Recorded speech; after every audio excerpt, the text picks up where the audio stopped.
everybody, this is City Scrapper. Thank you so much for joining me on my channel today for day 30, the last day of Christy's Beautiful Life 30 Days of Sketches, Series 7.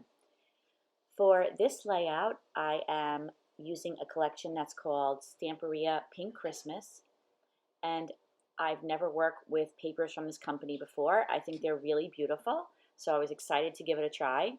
I mounted my photo that's from Christmas Eve a few years ago on some white cardstock and then on some pink flowered pattern paper. And it might seem a little bit odd, but I am cutting out the pattern paper behind my photo. And the reason for that is there's a really beautiful image right behind where I'm putting my photo, and I wanted to use it on another layout. And I only have one of each of these sheets of paper. You could see the image, it's on the upper left-hand corner. It's like a beautiful candle with some birds and flowers around it. And I just know that I'll use it on another layout.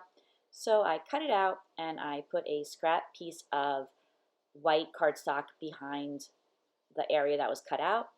And now I am taking my photo and I'm popping it up on some fun foam.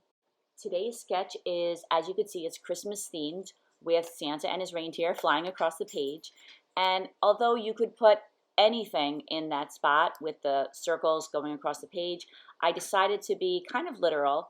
I don't use the circles, but I do use Santa and his reindeer. And I, like many people, just really love Christmas. I love the way recently collections are including other colors other than just those traditional Christmas colors in their pattern papers. I love the traditional colors too, but I love the idea of incorporating some other colors like pinks and blues like in this collection, so I find these really fun. I'm using two labels that were included in the collection pack, and I'm making the banners out of them that are in the sketch.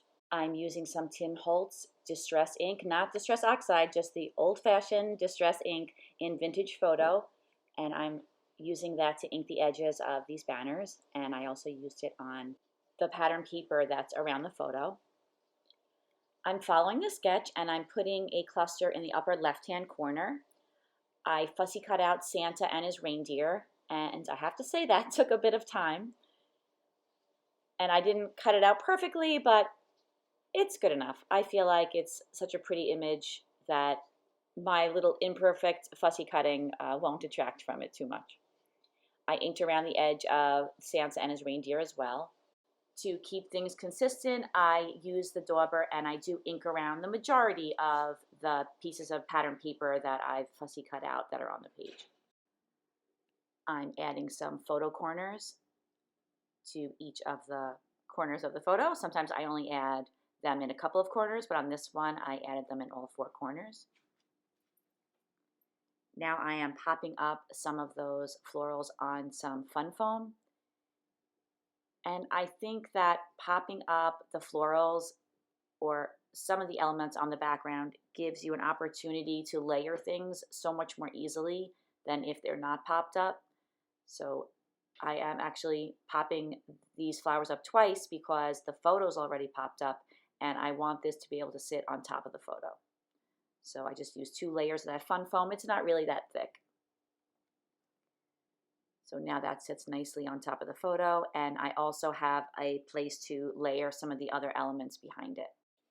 In this collection, this pattern paper collection, there were a lot of elements that you could cut out. There was actually a sheet in there that looked like it was meant just for fussy cutting images, and that's where I cut the Santa and the reindeer from. And I also cut the larger stamp that's in this cluster. The smaller stamp, that was from the chipboard that I purchased to go along with the collection. And I didn't really use too much chipboard on this layout. Normally the chipboard is kind of my go-to embellishment, but I actually like the fussy cut pieces better than the chipboard for this particular layout. The size was a little bit better. Now I'm going down to the cluster that's to the left of the photo, and I'm doing the same thing. I am popping up one of the sets of flowers on some foam, and then it just makes the layering look better, and it also makes it easier. And I do like to use ATG adhesive to attach down the foam because it holds it really well, but it also is repositionable. You can move it around. Sometimes I've moved it around days and days later, so I like that about it. I'm creating some of the banners for the top cluster, and I am again inking the edges of those. Gives it a little bit of separation from the background, and so does the foam. So I'm going to pop up just one of the banners, the pink one, on some foam. For a bit, I was considering using that stamp that's up there now. I was thinking maybe having a stamp in each cluster would be a good idea, but I decided that it was too large for this cluster. So instead, I am popping up one of the flowers on some foam, and the other flower is just applied directly to the page. And I'm adding some leaves in there as embellishments and some smaller flowers as well. It's not in the sketch, but I decided that I was going to put another small cluster to the right of the photo in that lower right corner. And I'm just going to be putting a few little items there.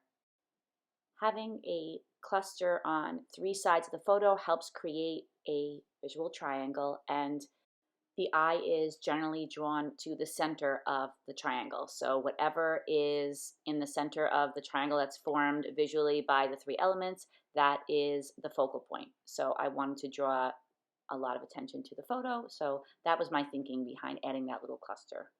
I added some white self-adhesive pearls to the photo corners. I like that little added touch. I am also using some pink self-adhesive pearls, and I am putting one of those on each of the banners in the 2 clusters that have banners. The next thing that I want to do is I want to attach down the Santa and his reindeer.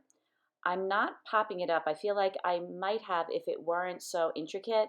I feel like if I pop up some of it on foam, I won't be able to get it all popped up, and then parts of it will be sagging. So I decided to just attach it directly to the background, and I used some Liquitex gel medium for that, and it was kind of dried out, so I had to end up using some glue. So I also added a title that says Merry. Now I'm going to be adding some fibers to the background, and to do that I'm adding these little pieces of a crocheted strip that I purchased a while back at a flea market. So I'm just taking small pieces of it and I'm just cutting into it and distressing it as much as possible. And I think that adds a nice little fiber to it, and I think it's very controllable. There's some other ways of adding fibers, but I just feel like this is one that works for me. So I don't put a lot on it, just add little bits, and the key to this is to distress as much as possible.